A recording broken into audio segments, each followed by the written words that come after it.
We're the book friends that think good. What does this mean for our life, for our world? Yiggity yeet, my dude. I'm happy to speak. Always happy to think. I don't know how to do that. I can look into that. Makes you sound like a book friend that can think good. It's Jack and it's Weston. BFTTGs. Yeah. Jack, I think good. Sometimes I good think, too. Makes you sound pretty good. We might want to make it more concise. We are going to attempt to grapple and answer 3 questions. Number 1, what did we learn? Number 2, what did we disagree with? And number 3, what are we going to do about it? I am ready to roll. I'm in it. Weston, my book friend, tell me, what book is it that we're thinking good about today? Today, we are talking about Field Guide to Lies and Statistics, Chapter 12, Logical Fallacies. Where are you messing up, dude? Are you fallacious? I plead the fifth. Here's how, let's find out. Logical fallacies. Okay. Talking about bad thinking. This isn't good thinking, but bad thinking. This is where book friends think bad. Okay. So here are the subtitles: illusory correlation, framing of probabilities, framing risk, belief perseverance, autism and vaccines, which is a case study of logical fallacies. And he describes 4 pitfalls in reasoning surrounding autism and vaccines, which is a popularly debunked idea. But let's start where we always do. Mr. Weston, what did you learn? I learned, and I don't know if you felt this way, but I learned that this chapter kind of repeated, like it felt repetitive to a lot of stuff that he'd already said in segments 1 and 2. Yeah, I agree. I just didn't, like, I found myself after reading the chapter, one, I had to read it again, and then even after the second time, I was just like, did I even learn anything here? Like, was any of this not said before in the book? Well, and to his credit, he does point that out specifically, where he talks about like framing probabilities, and he says like, if you're thinking, I think I know. Man, I don't have the He said something quote, like, if you're thinking this sounds familiar, it should. Yeah, exactly. He does make that. Where that is, though. He does make that call out, I think, a couple of times in this chapter. So clearly, did you learn anything? What'd you learn from it? What'd you take away from this chapter? I think. I mean, if I may go on before we get to that. Yeah. Like literally the first subtitle, illusory correlation. He uses the same exact chart format that he did in I forget which exact chapter it was, but it was when we were talking about, basic probabilities. It was probably a probability chapter. Yeah. And he uses the same exact format with my biggest pushback here, a terrible example. I was going to say, if I learned anything from this chapter, it's that this dude loves this Punnett square. Oh, he loves the foresight. And I mean, apparently that can be applied to everything. Yeah. This is a really good example of a bad example, because the example is,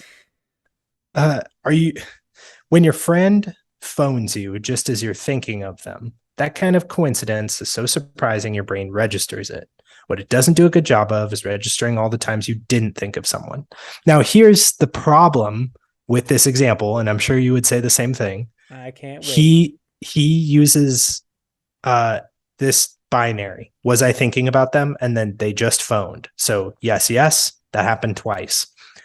Yes, I was thinking, or yes, they phoned me, but I wasn't thinking about them. And then nobody phoned, but I was thinking of them. But then I think the really dubious thing he throws in here and tries to mislead us with statistics is nobody phoned and I wasn't thinking about them. And he quantifies that as if that's like a quantifiable thing. That was my push. I was like, that's not quantifiable at all. Yeah, like I wasn't thinking about somebody and they didn't call me. And it's like, here's my other thing about his example here. How about you show some appreciation? Somebody was thinking about you. That's somebody thought about you. They gave you a call. Just say thank you and don't analyze it. Don't look at it like, wow, I can't believe all the times they didn't call me. Like, what the fuck are you even doing, dude? I read the first 2 pages here and I was just like, what? This is so dumb. This is asinine. The other one he gives the example of is like you run into your friend in Paris right in front of the Mona Lisa and you're like, what are the chances? But if you had seen them anywhere else in Paris, you'd think, what are the chances? And the thing is, he's like, what you can be clearly the odds of that happening are quite the thing he says is like sometime in your adult life you'll run into someone you know where you wouldn't expect to run into them. Clearly the odds of that happening are quite good, but the brain doesn't automatically think this way. Cognitive science has shown us just how necessary it is for us to train ourselves to avoid squishy thinking. I just think that like he is such a hater on anecdotal stuff. Like I was gonna say this dude just sounds like a robot like all the time. He does not sound fun at parties at all. I Which again know. I was shouldn't like, be the like entelechy of a person, but like dude. What are, like lighten up, man. Lighten up. Yeah, no, I think because there's a difference between like, seeing somebody like here's something that happened. My brother-in-law recently went to Mexico and ran into somebody from their same small town in Mexico at the same city at the same time. The odds of that are very low. There's only a few hundred people in their town. It's a very small town. So they run into somebody in Mexico, like that's a big deal. It's like pretty weird, you know? Yeah. But like even weirder to be like, oh, you run into somebody in Paris at a specific place and they're like your best friend. Like if I ran into you, I was like, whoa, this is crazy to see you here in Italy. What are you doing here? Going to be in Paris. Yeah, right. Like, and that's the example he kind of sets up here is like your buddy is doing this thing. Here's the question, because I thought about this because I don't know why this is happening. It must just, be everything to do with this chapter. Life is serendipitous. Just like when my mom when my mom mailed me that paper that had to do with the chapter we read that week, right? Oh, yeah. Yeah. I ran into someone at a place I would not have expected just last weekend. Oh, yeah. So my question That's funny. was for you is like, has that ever happened to you? Because we're at the state fair and a buddy that I haven't seen in like 4 years because he moved away and said he was going to move back, but then we like lost contact and then he never really let me know. So I thought he was like in a different state. And and all of a sudden I hear my name. He just yells out Weston, and he actually yelled my last name too. And I was like, dude, what are you doing here? Like I had the same exact reaction as that. Yeah. Got up, hugged, chatted, and actually met up a few days later too to like catch up again. But it was just like, oh, cool. Like it's just weird. And it's like I literally lived the Punnett Square here, and like that's funny. That's really interesting because actually that did happen to me yesterday. I was at a park. Yeah, I was at a park and this guy was like, hey, cool shirt. And I was wearing a shirt, like a church shirt. And he's like, I was like, oh, yeah. Do you go to church? And he's like, yeah, I'm a pastor. And I was like, oh, cool. So am I. And he was like, this is really going to sound weird, but do you design board games? And I was like, I actually do. And he was like, oh, I thought I saw you on Instagram through my other friend. And we like connected via friends. And I was like, whoa, that's so weird. And he's like, I'm actually moving to the West Side next week, but I'd love to like get your number. And I was like, yeah, I could like hook you up as a play tester or something. He was like, oh my gosh, that would be amazing. And like, it was super cool. It was like this really cool chance encounter at the park. And but before we get too excited about it, let's break this down.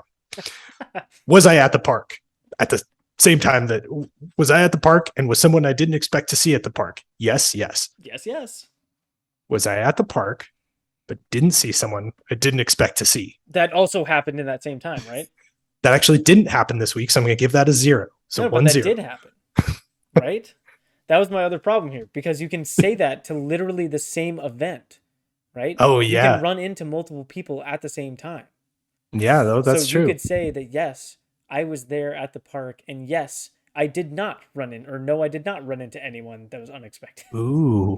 So the problem here is this is not a logical fallacy. It's actually a data collection error. And we should not trust anything that this lying weasel. That was my pushback. I mean, that was my biggest pushback to the first examples here. It's just like, dude, you can't, that's like the worst example you could probably think of. Yeah. Getting a phone call from someone. But anyways, is there any more to your random chance story? I'm sorry. No, there's not. That's it. It's random Um, enough for now. do you have any other pushback? Honestly, that was like my biggest one. Is just like, dude, that example sucks. But then everything else just felt so repeated that I didn't really have any like new pushbacks to any of this stuff. My other pushback was the very like first sentence, the second sentence, where he says, "We see Orion the Hunter in the night sky, not because the stars were organized that way, but because our brains can project patterns onto randomness." And I just instantly thought, as I read that sentence, this wasn't a logical fallacy that he mentioned here, but that is just a dubious conclusion. Why so? Like, why do you think that's dubious? He has absolutely no evidence the stars weren't organized in that way. I mean, I You guess, know, but like, I think his bigger point stands yeah, that our brains were designed to recognize patterns so strongly that like yeah, we project patterns onto the world around us rather than just take patterns in that we see.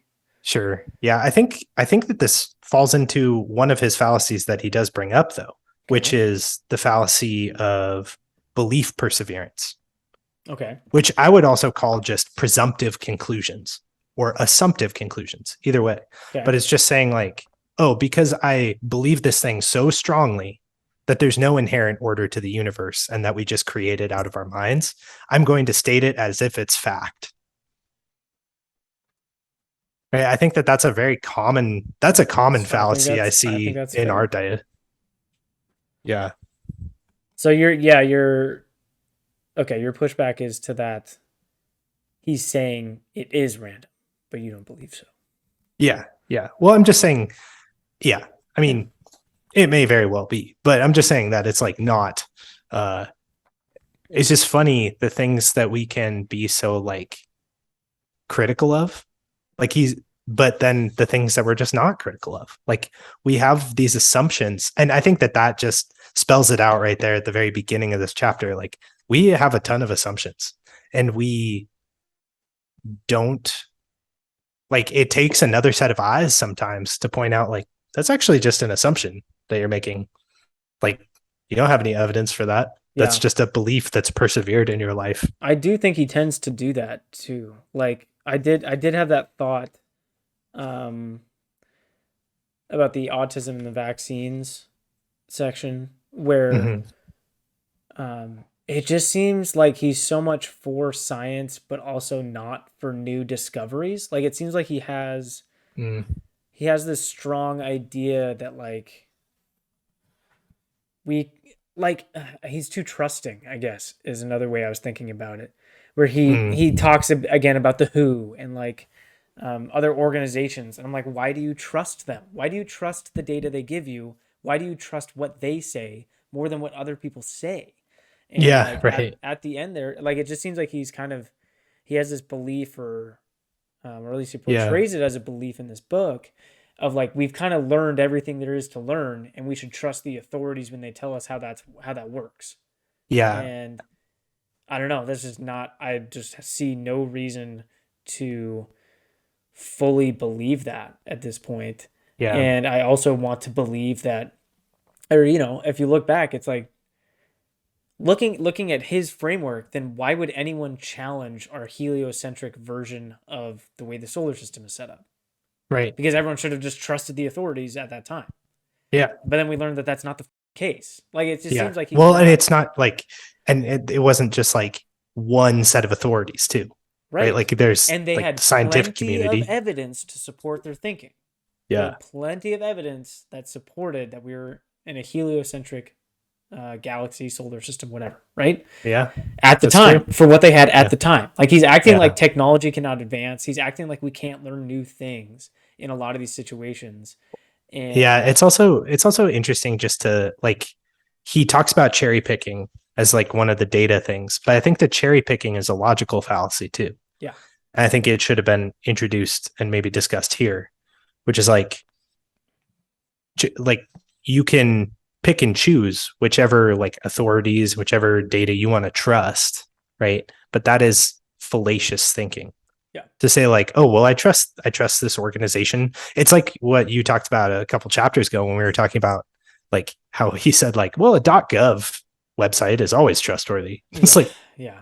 Whoa there, why? Dave. Whoa there. No. Yeah. Exactly. Like that again, Yeah. that's why it's like my pushback here is very similar to my pushback before. So I don't think I had any Yeah. new pushbacks. Yeah.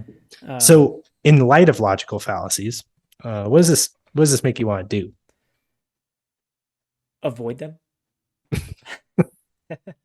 I think it just connects really well to chapter 11 where like we both said we want to just be more cognizant of like what sort of argument structures we're making, and I Yeah. think that just lends itself to kind of a similar thought here where along with that I want to make sure I'm avoiding these fallacies as Yeah. well.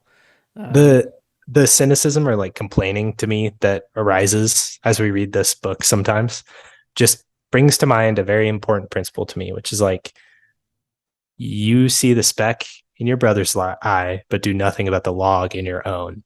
And this just like pushes me to think about like, okay, is my logic airtight? Yeah. Like, am I thinking about things clearly? But also like, what other dimension? And this is maybe a really good question that I want to like introduce to myself. How else could I think about this? Yeah. Or I think for me, when I hear that, I think, what's another perspective I can view this from? Mm, And that's always helpful. Always Yeah. helpful. I can give you a That's- perfect example of that. okay. Shoot. What is it? Just happened yesterday. Obviously, I won't mention names, but there was a bus incident, and we had one kid and his mom come back to the school right after the incident, and he got home. Like, he got off the bus and told his mom, and then they drove to school to tell us. And by the way this kid told it, a certain thing happened and certain things were said, and then we got the footage. We got the footage with audio on the bus, and things didn't happen exactly that way. Mm, And so we, if you heard it from him, it's, oh my God, are you okay? Poor baby. But then when you see the actual event, it's not exactly how it was described to us. oh, And yeah. I had that happen just a few weeks. I mean, it happens all the time in education, right? You got to get everyone's story. You got to get everyone's perspective, because kids have funny perspectives on stuff and how they like perceive things that were done to them. And because they're so cognizant of, especially when they get to upper elementary, it's like the worst time in a person's life of thinking that everyone else knows exactly what they're doing and is caring about it. It's like when you're like in middle school, early high school, when you drop a pencil in class and you're like, oh, I'm such an idiot, everyone thinks I'm so dumb. Oh. But like no one even noticed. Like that sort of stuff. Nobody cares. Yeah. So kids' perceptions of things are very, very interesting, and why you have to get everyone that saw it. You have to like hear everyone's side of the story. So yeah, That's I'm interesting. constantly thinking, what's another perspective on this? Yeah, that's good. Another, I think this is something that I found extremely helpful for me in my work life, like throughout time, especially as I deal with more email volume. Sometimes I will turn to a trusted friend or coworker or something, or I'll send somebody an email and I'll say, how do you read this? Because it's really easy to inject tone and totally. thus like, motive behind something. But like so many times I've received an email and thought like, what's going on here? This is totally rude. And then I'll like read it out loud to somebody else and be like, oh, it's not. It's just, so it's just asking for information and I'm in a bad mood. Yeah. I'm projecting. Yes. It's very easy for us to project onto situations. I mean, dude, I'm guilty of that a lot. In terms of like just household regular stuff. Like I tend to get very like defensive when. Why did you do this to me? Not even that. No, I'm talking like chores. Like where it's like, I don't know, say it's something silly like vacuuming the floor or something. And then, my wife will come by and say, well, wait, you missed that spot, right? The classic, you missed a spot. And there'll definitely be times if I'm in a bad mood, I'm like, well, you can do it then, you know where all the spots are, fine. Instead of taking it like it should have been taken and being like, oh, sorry about that, and just quickly do it, Thank you for Like, pointing that out. exactly. I Thank totally you for missed showing it. me where I messed up. Yeah. I'll take it as like a personal affront to everything I am about a chore master. Like, Right. dude, I'm so glad you pointed that out. Well, I also had the vacuum out. That is so kind of you. Reframing. Yep. Reframing. Yeah. That's so funny. I do that same thing all the time. It just bears in mind, like I'm teaching this tomorrow in a team, like we have like a team meeting. And one of the things I'm talking about is positivity, which is one of our team values. And the example I'm using is I've heard it said that Apple in their like hiring at some point had this like statement that was like always assume positive intent. Mm-hmm. And I like that principle.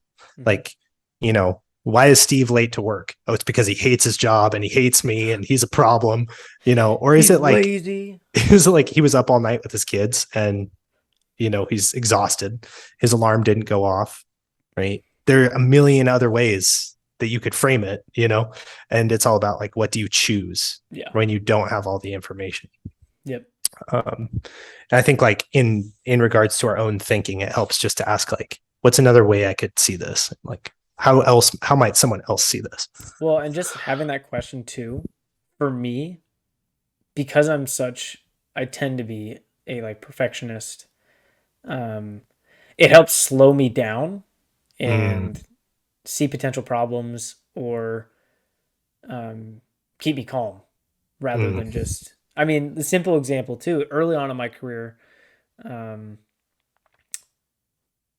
I wanted to be exacting, like, I don't know, strict, but not mean, stern, but like, you can't see everything all at once when it's me and 30 kids. So like maybe I'm helping someone and I turn around and I see, a kid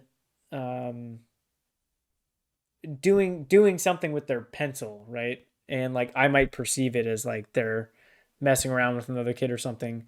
But there's been plenty of times in my career where as I've looked at it, as I've asked the question further, like, hey, what's like it used to be, hey, what are you doing over there? Right. But now it's more like, oh, what's like what you're thinking, what's going on over there? Because I've had so many instances that have been like, yeah, their pencil wasn't sharpened and they forgot their sharpener at home, so I was sharpening their pencil for them real quick and giving it back to them, Yeah. So yeah, you always got to assume that they're doing something good.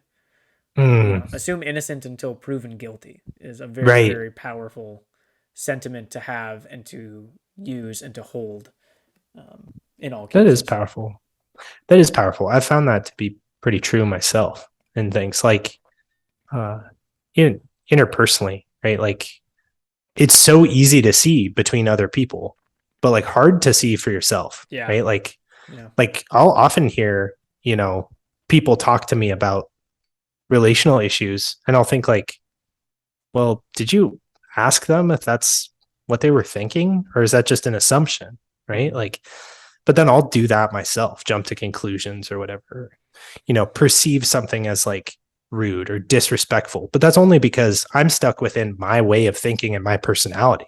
And so like things that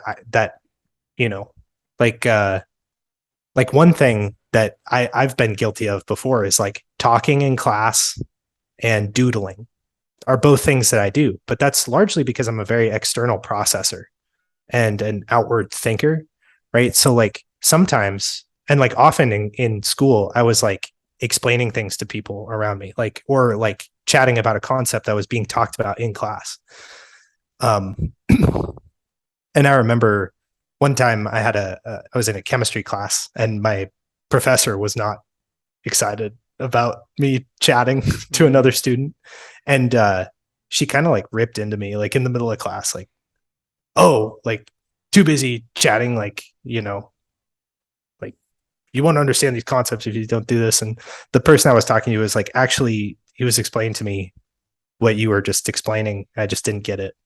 And she like turned like red and I felt like vindicated in that moment. Yeah. No, but it's just a reminder of like people think differently. Their personalities are different. Like you don't always know what's going on in somebody's head. Thank you for joining us, book friends. Next week on the BFTTG pod, Jack and Weston, they're thinking good. Some more with you, our book friends. Check out the show notes or the description, comment section for a link to the book and any articles that we talk about in the show. Bye-bye, book friends. Bye for this time, guys. Do a good thing today. I love you. Love you too, dude.